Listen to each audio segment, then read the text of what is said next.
मैं जहाँ से आती थी वहाँ पे मतलब अभी लोग फेक न्यूज़ के बारे में बात करते हैं, लेकिन फेक न्यूज़ हमेशा से ही थे। और इनफैक्ट उस टाइम पे आप फेक न्यूज़ को रिफ्यूट भी नहीं कर पाते थे, क्योंकि वो एक बार लिख दिया तो लिख दिया। मैं बुरे एक्टर से काम नहीं कर सकता, मतलब मुझे नहीं आता करना, मेरी लिमिटेशन है। कुछ लोग हैं जो शायद एक्टर्स अच्छे नहीं है फिर भी उनसे अच्छा काम निकालेंगे, मेरे को नहीं आता, मेरे को वो करना भी नहीं है जंग। तो अच्छे एक्टर्स के साथ ही काम करो, लाइफ आसान है। So a lot of understanding about media, about journalists, and about the people who work in this field. I think Broken News has been a part of that kind of putting that out in front of the people. इसलिए अगर news की सच्चाई जाननी है तो लोग news channel देखना पसंद है, थोड़ा अपना भी प्रमोशन करते हैं। Otherwise stories limit हो गई थी कि इस टाइप की ही stories आप बना सकते थे, बट आप अभी जिस टाइप की स्टोरी सोच सकते हो वो स्टोरी अब आप बना सकते हो, and that I think is amazing. The broken news season 2 जरूर देखिए May 3rd ZEE5 पे। बहुत झटके पे झटके आपको मिलने वाले हैं, उन झटकों के लिए आप देखिए जरूर। यू रियलाइज कि हाउ मच एवर आप बिल्डिंग के ऊपर खड़े रह के छाती पीट पीट के चिल्ला के बताओ लोगों को कि ये सच नहीं है, मैं ऐसी नहीं हूँ। Nobody is interested. लोगों को जो सोचना है वही सोचेंगे। नमस्कार, मैं हूँ सोनाली नाइक और आप देख रहे हैं TV9। और आज की ब्रेकिंग न्यूज ये है कि हमारे साथ ब्रोकन न्यूज की टीम है। यहाँ with Sonali ma'am, Vinay sir, Shriya, Akshay. Guys, TV9 में आपका बहुत बहुत स्वागत है। Thank you Sonali. जैसे कि मीडिया के बारे में आपने बताया है, और हमेशा जिस तरह से फिल्म इंडस्ट्री के बारे में परसेप्शंस होते हैं, वैसे मीडिया के बारे में भी काफी होते हैं। तो जब आपने इस पर काम करना शुरू किया तो ऐसी कौन सी अफवाहें थी मीडिया के बारे में जो आपको पता करके नहीं ये जो है वो गलत परसेप्शंस है? आई थिंक गलत परसेप्शन से ज्यादा मुझे लगता है कि द फैक्ट कि एक ह्यूमनाइजेशन हो गया जर्नलिस्ट का मेरे लिए। मैं जहाँ से आती थी वहाँ पे मतलब अभी लोग फेक न्यूज़ के बारे में बात करते हैं, लेकिन फेक न्यूज़ हमेशा से ही थे। और इनफैक्ट उस टाइम पे आप फेक न्यूज़ को रिफ्यूट भी नहीं कर पाते थे, क्योंकि वो एक बार लिख दिया तो लिख दिया। और वो जर्नलिस्ट की मर्जी है कि वो अगर आपका साइड बताना चाहे तो बताएंगे, नहीं तो अपने हिसाब से बताएंगे। सो एक कहीं पे थोड़ा सा एक एडवर्सरियल रिलेशनशिप रहा है मेरा उनके साथ में, little bit of a distance. So doing this show मुझे ये पता चला कि इट्स नॉट अबाउट देम, क्या कंपल्शन है उनका, ज़रूरतें क्या हैं, ये सब सोचने पे मुझे मजबूर किया है। So I got a human face to them in that sense. Newsroom में कितना थ्रिल होता है ये शो करने के बाद मुझे पता चला, because we were told that it's quite authentic. Of course you know that it's a high pressure job and you know the politics of it, the dynamics, वो तो सब पता ही था। बट जो thrill in terms of the drama I would say, और interpersonal dynamics जो होते हैं, एक स्टोरी बाहर आने के लिए क्या लेवल्स को क्रॉस करना पड़ता है, ये डिटेल में थोड़ा ज्यादा we could explore, so I was not really aware of that, so that was something that I found out. I feel like हर इंसान थोड़ा सा स्वार्थी होता है, like हम सिर्फ अपने बारे में सोचते हैं। तो मुझे ऐसा लगता था एज एन एक्टर मुझे इतनी सारी चीज़ें करनी पड़ती हैं, कंपल्शन है in order to do the work I love to do. So, but then after working in a show like this and understanding media more, I realized कि सबकी ऐसी चीजें हैं। There's so many people who want to say something, but उनकी आवाज़ खुल नहीं पाती because certain mandates हैं, certain agendas हैं। So it kind of gave me more sympathy for everyone and particularly the media. Right. तो सर जहाँ पे हर दूसरी फिल्म में हम देखते हैं कि मीडिया पर निशाना साधा जाता है, वहाँ पे आपको क्यों लगा कि आपको इस तरह का कोई सब्जेक्ट और इस तरह की कोई सीरीज बनानी चाहिए जहाँ पे मीडिया की ह्यूमन साइड भी लोगों को दिखे? निशाना तो हम लोगों ने भी साधा है। जी, नहीं, लेकिन बट फिर भी एक बात पता चलती है कि ये होता है। निशाना एक्चुअली, सॉरी मैं ऐसे मजाक में बोला, निशाना नहीं साधा है। क्या होता है ना कि बहुत इजी है हमारे लिए एज अ सोसाइटी कि किसी को भी जज करके निगेट कर देना है, हाँ ये तो ऐसे ही है, तो ये ऐसे है तो क्यों है, उसको एक्सप्लोर करना हमें बहुत इंटरेस्टिंग लगा कि कुछ तो वजह होगी कि ऐसे हुआ होगा। और कोई भी ताली एक हाथ से जैसे कि नहीं बजती, तो कुछ तो हमने भी तो किया होगा इसलिए ऐसे हुआ है ना। तो इसको समझ लेते हैं, तो समझ लेंगे तो हम इस एक बदलाव का हिस्सा भी हो सकते हैं, रादर देन जस्ट सेइंग कि अच्छा ऐसे ही है बोल के आगे निकल जाने से, ऐसे ही तो क्यों है समझ लेते हैं, साथ में समझ लेते हैं, और फिर शायद उससे ही हम लोग थोड़ा सा इंट्रोस्पेक्ट कर पाए अपने ऊपर भी, जो देख रहा है शायद कोई आप जैसे मीडिया से आप देख रही है, तो एक थोड़ा सा एक आईना, थोड़ा सा धुंधला हो आईना, उतना साफ नहीं दिखा पाएंगे, लेकिन फिर भी आप देखेंगे तो शायद थोड़ा सा आपको भी लगेगा कि हाँ ठीक है, सोचना चाहिए थोड़ा। मतलब पहले 10 मीडिया होते थे, आज 10 के 1000 हो गए हैं। तो व्हाट्सएप है, इंस्टाग्राम है, हर सोशल मीडिया अकाउंट पे न्यूज़ बताई जाती है। तो ऐसी कोई एक पर्टिकुलर न्यूज़ थी जो आपको लगा, आपने पढ़ी हो व्हाट्सएप पे और लगा कि ये सच होगी? आई डोंट थिंक जो व्हाट्सएप पे मैं न्यूज़ पढ़ती हूँ मुझे लगता है कि वो सही है unless I verified from 10 sources. और इनफैक्ट मैं वो इंसान हूँ जो शायद लोगों को कहूँ कि सब बिलीव मत करो, बिकॉज वो फॉरवर्डेड मेनी टाइम्स पता चल जाता है कि परहैप्स इट्स नॉट ट्रू। और आजकल तो हर एक इंसान जर्नलिस्ट है, हम भी तो जर्नलिस्ट हैं, right? On our social media हम भी कुछ ना कुछ शेयर करते हैं, so maybe not believed something. Yeah, I don't think I believed it, लेकिन मुझे जो श्रेया ने बात कही उससे मैं यही कहूँगी कि I think जिम्मेदारी कहीं पे हमारी भी है कि हम क्या देख रहे हैं, हम किस चीज़ को बढ़ावा दे रहे हैं, क्योंकि जितना हम जिस चीज़ को ज़्यादा देखेंगे उतनी वो चीज़ ज़्यादा बनाई जाएगी या परोसी जाएगी। तो हमारे हाथ में भी वो है, और कहीं पे वो एक गाइड भी करता है कि what gets made more, because वो बिकता है। इसलिए तो आप क्यों खरीद रहे हैं इस बात को, ये कहीं पे हमारी भी जिम्मेदारी है। आप क्यों फॉरवर्ड कर रहे हो इस बात को विदाउट फैक्ट चेक, ये हमारी भी जिम्मेदारी है। सो आई थिंक ये अवेयरनेस बहुत स्ट्रांगली आ गया है मुझ में। राइट। एक्चुअली मेरा आखिरी सवाल था, सच कहूँ तो, कि लोगों की चॉइस, जो पब्लिक चॉइस है, हम बात नहीं करते। हम जर्नलिस्ट के बारे में बात करते, हम एक्टर्स के बारे में बात करते, लेकिन जैसे कि अगर मैं एक खबर लिखूं कि सोनाली बेंद्रे ने श्रिया और अक्षय की तारीफ की, तो वो कोई नहीं पढ़ना चाहेगा। Exactly. अगर हाँ, जब मैंने कहा सोनाली बेंद्रे ने कुछ अक्षय श्रिया के बारे में कुछ ऐसा कहा जो पढ़कर दंग रह जाएंगे आप, तब जाके will get that. But fair enough, honestly for me, like what you said, आपने कहीं फैक्ट्स ट्विस्ट नहीं किए, you just worded it differently. पर ये अलाउड है, ये उसमें स्किल है। आपने कुछ बुरा लिखा है, आप दंग रह जाएंगे, आप अच्छा सुन के भी दंग रह जा सकते हैं। सो वो बात अच्छी है, उसमें क्रिएटिविटी है। मैं लिख सकती हूँ, मैं थोड़ा और नीचे नहीं गिर सकती, बट कई न्यूज होते हैं जो इस तरह से बनाए जाते हैं जो लोगों को देखना चाहिए, और सैडली इस तरह के न्यूज होते हैं जिनके व्यूज ज्यादा। अगर वो दंग वाला शब्द हटा करके उसमें दोनों की बुराई की आपने डाला, जो लोग डालते हैं अक्सर, तब जाकर के इसका वैल्यू होगा, बिकॉज़ देन पीपल अच्छा बुराई की क्या, सोनाली बेंद्रे ने क्या कहा दोनों के बारे में। So and people do that, journalist do that, but sorry. तो इसलिए मैंने क्या पब्लिक की चॉइस के बारे में भी बात करनी चाहिए कि उन्हें क्या पढ़ना चाहिए, ये कहीं ना कहीं। तो आई थिंक ब्रोकन न्यूज का सीजन 1 जब हम प्रमोट कर रहे थे, तो कहीं पे प्रमोशंस थे, तो इसी तरह बहुत सारे जर्नलिस्ट आ रहे थे, मीडिया से बहुत सारे लोगों से हम मिल रहे थे, और वो हमें सवाल पूछ रहे थे, लेकिन एक कहीं पे ये था कि आपने हम पे निशाना साधा है, वो कहीं पे एक थोड़ा सा ये था।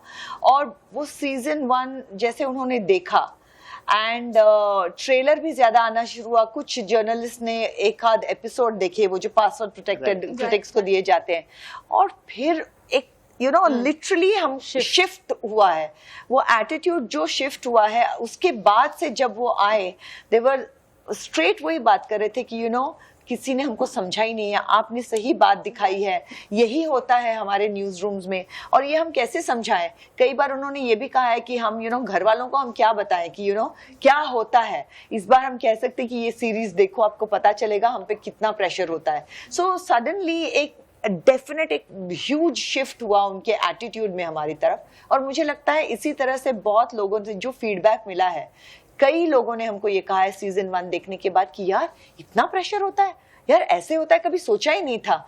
ऑफ कोर्स दूसरी बात ये भी थी कि वो कह रहे थे कि माय गॉड, ये तो इतना स्ट्रेस लेवल हाई वाला जॉब है। सबको लगता है कॉर्पोरेट जॉब्स हाई लेवल का स्ट्रेस होता है, लेकिन ये कितना हाई लेवल का स्ट्रेस है इसमें। So a lot of understanding about media, about journalist and about the people who work in this field. I think broken news has been a part of that kind of putting that out in front of the people. Right. अब किरदारों की बात करते हैं। अक्षय, राधा और अमीना को तो हम मिल ले, लेकिन आपके किरदार की थोड़ी सी झलक हमें ट्रेलर में देखने मिली, और अगर हमने आपके पहले भी सीरीज देखी है तो हमेशा एक झटका लगता है जब हम देखने जाते हैं। इसमें क्या खास बात है, अगर बताना चाहे थोड़ा सा? I don't know what that says about me, but they know some झटकास coming when you're there. झटकास coming. जैसे वो झटका आएगा तो अक्षय बुरा को बनाना पड़ेगा। नहीं, I think ज़्यादा ना बताएं तो बेहतर है, because again this is a kind of mysterious character, and देखो उसका किरदार का नाम है रॉनी सबरवाल. मैं इतना बता सकता हूँ कि वो he joins Shreya's and Amina's Sonali's company as the CEO, and वो बाहर से आता है, वो अमेरिका में पढ़ा लिखा है और हमारा कुछ हिस्ट्री है, पर उसके अलावा मैं बता नहीं सकता, इसलिए मेकर्स ने भी ज्यादा बताया नहीं आपको. I think you have to watch it. लेकिन मैं जो झटका बात करी वो हमें शायद आप बहुत we don't know. आप इतना ही कहूंगी कि आप बहुत स्मार्ट हैं. एक्चुअली कभी कभी क्या है ना कि मतलब हम लोग स्टोरी टेलिंग में एक टूल जैसे यूज करते हैं कि अभी झटका दे दिया, तो कुछ फिल्म में झटका दे दिया, तो झटका ना होने का जो एक झटका होता है बेसिकली, मतलब कि आप दिखा दो अच्छा यही ऐसे होने वाला है, अच्छा चाहिए बंदा ऐसे करने, ओ अच्छा करता ही नहीं. सो वो मतलब आप वही तो कास्टिंग का इंटरेस्टिंग बात है कि you sort of serve something which is like not expected at all. So you are, as you're saying, you are expecting in a certain way. आप इस जोन में सोच रही है बेसिकली, तो उस सोच वहां पर नहीं होगा तो क्या होगा बेसिकली, ये भी तो कभी सोच के देखिए. आप जब देखेंगे सीजन 2, मैं जरूर जानना चाहूंगी कि आपको झटके लगे या नहीं लगे, बिकॉज कितने लगे. जैसे कि आपने कास्टिंग की बात की, तो एक होता है कि जब कास्टिंग अच्छी हो तो एक आधी लड़ाई कहते हैं कि जीत ली, तो आप किस तरह से ये लोग ऑन बोर्ड आए और इनकी कास्टिंग की? कास्टिंग सही हो आधी लड़ाई नहीं है, तो आपने लड़ाई मतलब कास्टिंग सही हो तो नहीं हो तो आप लड़ाई नहीं जीत सकते. ये तो मतलब कि एक्टर्स स्पेशली ओटीटी में एक्टर्स के साथ अगर आप नहीं काम कर रहे हो तो आप अच्छा काम नहीं कर सकते. तो इसके लिए टैलेंटेड एक्टर्स के साथ काम करना ये तो मतलब गिवन है. तो इस चीज को लेके ऑब्वियसली सीजन 1 में जैसे कि हमने बात की, ये 3 लोग जब स्टोरी बताने के मतलब like once we had the story, हम लोगों ने सोचा कि क्या हो सकता है इसका इंटरेस्टिंग कास्टिंग, और जो हमारे जो पहले ऑप्शंस आए वही यही थे, और मतलब लाइक थोड़ा सा कन्विंसिंग करना पड़ा इनको करने के लिए, लेकिन I am really thanking them कि उन्होंने एग्री किया. सीजन 2 का जब कास्टिंग हुआ, जैसे कि अक्षय का कास्टिंग था, तो यही था कि लोग क्या सोचेंगे देख के और फिर हमें उससे क्या फायदा होगा. कि कभी कभी ये होता है कि लोगों ने अपने दिमाग में कुछ छवि बना ली है बेसिकली, तो आप उसको अपने फायदे के लिए आप कैसे यूज कर सकते हो. वो बहुत इंटरेस्टिंग रहा रॉनी की स्पेशली कास्टिंग को लेके इस सीजन में. और भी काफी सारे अच्छे एक्टर्स है, गीतिका है, सुचित्रा है, new additions yeah. जो है बेसिकली. और मैं बुरे एक्टर्स के साथ काम नहीं कर सकता बेसिकली, मतलब मुझे नहीं आता करना, मेरी लिमिटेशन है. कुछ लोग हैं जो शायद एक्टर्स अच्छे नहीं है फिर भी उनसे अच्छा काम निकाल लेते, मेरे को नहीं आता, मेरे को वो करना भी नहीं है जंग. तो अच्छे एक्टर्स के साथ ही काम करो, लाइफ आसान है.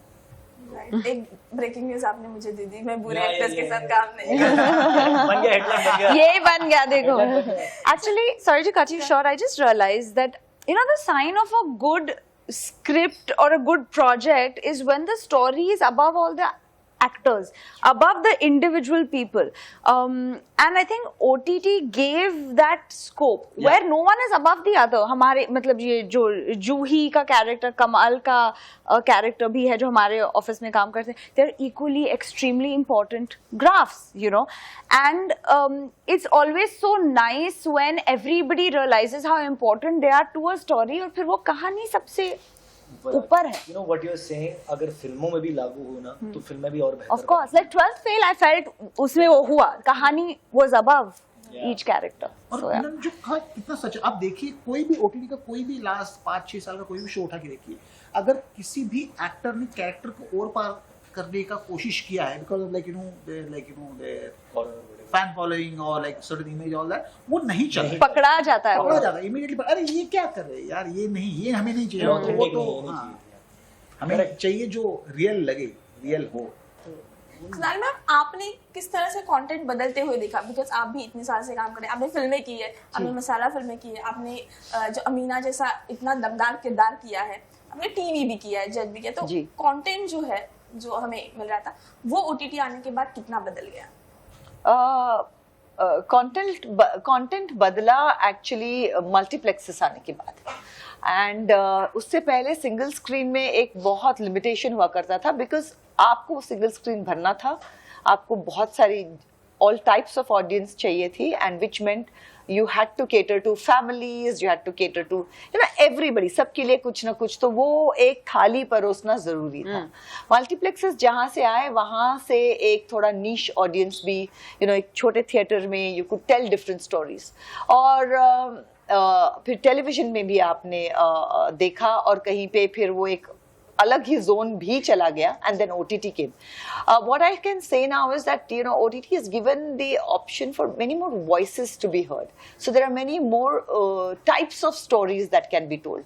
Otherwise stories limit हो गई थी कि इस type की ही stories आप बना सकते थे. But आप अभी जिस type की story सोच सकते हो, वो story अब आप बना सकते हो, and that I think is amazing. Right. Ma'am, आप वो ओजी पैन इंडिया स्टार ने जिन्होंने अपना लिया नेशनल का, जिन्होंने सारी फिल्में की हर लैंग्वेज में, जब पैन इंडिया कॉन्सेप्ट भी शायद नहीं था, और फिर भी आप कंट्रोवर्सी से हमेशा बचती रही, ज्यादा कंट्रोवर्सी में आपका नाम नहीं आया, और तब भी गॉसिप मॉन्गर्स भी थे और कई सारी जो मैगजीन्स थे जो इस तरह की खबरें करते थे, तो किस तरह से बची आप, क्या स्ट्रैटेजी अपनाई? आप रिएक्ट मत करो. जब आप रिएक्शन नहीं देते हो तो स्टोरी वही मर जाती है. Really, you feel? Yeah, when you react to it, you're just giving it more life. You're giving it But sustenance. what if, and I'm curious to know, but what if वो ऐसे कुछ है which might be so like toxic or hurtful, then do you absolutely not feel the need to, like, have you not felt in the past if something like that's been written? So initially I did, but eventually you realize कि how much ever आप building के ऊपर खड़े रह के छाती पीट पीट के चिल्ला चिल्ला के बताओ लोगों को कि ये सच नहीं है, मैं ऐसी नहीं हूँ, nobody is लोगों को interested. जो सोचना है वही सोचेंगे. Nobody is interested. Nobody is interested. And आधी टाइम आपको as time goes by you realize कि वो कहीं पे publicity के लिए आपके लोगों ने ही किया हुआ है. Oh my कई God. बार ऐसे भी हो जाता Oh है. my तो you goodness. learn कि क्या है. You mean like the producers you work Yeah, with? because it That's the actually film gets common. talked about then. So you kind of learn to take a step back Yeah. and say कि मेरा सच मैं जानती हूँ, और ये 10 लोग जो Matter I करते care हैं. about Yeah. और जो मैटर करते हैं वो जानते हैं. उसके बाद में मुझे Well, that's good advice to know in general. आपको Yeah. ऐसे लगा कभी आपके बारे में ऐसी कोई खबर कि नहीं मुझे इसका क्लैरिफिकेशन देना चाहिए? नहीं, but of course, I mean, sometimes if it happens to your loved ones or something like that, it feels so silly and stupid because आपको पता है कि वो लोग कैसे हैं, but ये बहुत common है, हम देखते रहते हैं, और हमारे intentionally, I mean unintentionally on social media also, you're just seeing a lot of things, and now मेरा दिमाग ऐसे wired है that I don't believe everything I read. My first instinct is only to sadly not believe what I'm reading, which is so sad, right? Yeah. The first instinct is I don't believe it. वो benefit of doubt देना ही पड़ता है that it can be something else. But it's nice to know because वो जो एक thick skin है वो through experiences develop हो जाती है या करनी पड़ती है. So it's nice to hear a perspective. इसलिए अगर न्यूज की सच्चाई जाननी हो तो लोग न्यूज चैनल देखना पसंद करते हैं, थोड़ा अपना भी प्रमोशन करते हैं. Of course. लास्टली मैं पूछना चाहूंगी, आज एक पैपराजी कल्चर हमें पता है जहाँ पे स्पॉटिंग होती है एक्टर्स की, या फिर एक जर्नलिस्ट होते हैं जहाँ पे इंटरव्यूज होते हैं, लेकिन आज मोबाइल आने की वजह से हर कोई जर्नलिस्ट बन गया है और एक हर कोई private paparazzi भी बन गया है. बन गया. तो कितने कंफर्टेबल हो आप, क्योंकि कहीं पे आप जाते हो आपकी पर्सनल स्पेस है और मोबाइल उठा के शायद आपका वीडियो इंटरनेट पे आ जाता है, कितने कंफर्टेबल, और इससे किस तरह से डील करोगे आप? I think the change for me has been कि मुझे याद है कि there was a time जब हम partying is not the right word, लेकिन जब हम लोग सब साथ में जाते थे and we would go out और बहुत मजा आता था और बहुत enjoy करते थे, लेकिन अब आप इस तरह You से खुले can't. में कहीं नहीं जा सकते हो. तो इसीलिए वो जो मिलने का सिलसिला है वो बदल गया है. It's become smaller, it's become in Holmes, so it's become in more controlled environment. तो कहीं पे अगर अभी आप जानते हो कि आप पब्लिक स्पेस में जा रहे हो, तो when you step out of the house to deal with it, you have to understand कि आप पब्लिक स्पेस में जा रहे हो. यू गो प्रिपेयर्ड कि ये होने वाला है, नहीं तो आप मत जाओ वहां पे. That's the way I look at it. Yeah, I agree, and I also feel like बहुत लोग हैं जो आपकी बाउंड्री और पर्सनल स्पेस भी रिस्पेक्ट करते हैं. जैसे आपने पैप्स की बात कही, of course there may be that one odd experience where you know a line is crossed, but otherwise like Sonali was also mentioning, अगर आप उनसे रिक्वेस्ट करें that maybe not now, or I mean many a times हमारी team बुलाती है, like if you're promoting the show, अभी हमने बुलाया था, that's a different thing, but sometimes if you're caught sort of generally and if you're not ready and you can request them, समझ भी जाता है. So it's respect, it's mutual respect that you have to just try and communicate openly. Yeah, I mean, मैं ज़्यादा कुछ कहूँगा नहीं because they've said it all, but you know, I think the difference for me is that मुझे धीरे-धीरे मिला है सब कुछ. So at first nobody was interested even, so I never had to deal with this. I used to मैं अपनी acting करता था, घर आता था, कोई tension नहीं थी वैसी. So I've sort of learned in a very slow manner and I've had to evolve in a very slow manner. अब कहीं जाऊँ तो now I think about it. शायद अगर ये पहले आ जाता और मेरी पहली फिल्में हिट हो जाती और लोग मुझे जानने लगते, then I would have a different answer for you. But because it's happened so slowly over time, it's almost like I wanted this.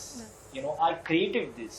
I did the work that lends to this. So now I can't have a bad relationship with it. I have a very healthy relationship with it. So now I even have a lot of value for it. अगर कोई मेरा photo भी खींच रहा है, बिल्कुल, like exactly. में बैठ करके Yeah. किसी ने मेरी फोटो ली, I'm not the guy who will get, "Hey, क्या फोटो लिया तुमने?" And I've seen actors do that. But for me, it's like, "Thank you, तूने मेरी फोटो ली, आजा इधर, आजा बैठ जा इधर." So I have a different relationship with it. So yeah, and that's thank you to the universe that I've been given things, so I value things very much. What he said actually is very true. In fact, कभी-कभी तब अजीब लगता है if perhaps you're in a place and if you feel like you know that perhaps you sometimes question, like once it had happened to me where a project had released and I was expecting to see that you know would have people watched it, because you can tell, Yes, right? yes, you can tell. And then at that particular point I didn't get that energy from that space. 2 months later, I got it and I realized people take time to see it. But like he said very beautifully, that we do this even for the love, right? This is how you understand. This is the direct, more than the critical response and all of that. यही तो प्यार है जो हमें motivate करता है. Right. Okay, guys. On that note, कब आ रही है आपकी सीरीज फैंस को? क्या जर्नलिस्ट के अंदाज में ही हो जाए? अच्छा, ब्रेकिंग न्यूज आ रहा है 5 पर 3rd of May को. सर आप बोलिए, क्या आधा क्यों छोड़ दिया आपने? I thought somebody else would pick it. कुछ एक how do we say, make it interesting. देखे आवाज भारती वर्सेस जोश, एक नई जंग, क्या नई जंग, like a fight is going to sort of happen, like to sensationalize, क्या बोल सकते हैं? जंग का आगाज. सर आप बताइए हमें. I think आप अपने अंदाज में. I'm not an anchor, I'm a journalist. But आपको हेडलाइन बनाना आता है. नहीं, जंग का आगाज you can say. I got an idea. The Broken News Season 2 जरूर देखिए May 3rd ZEE5 पे.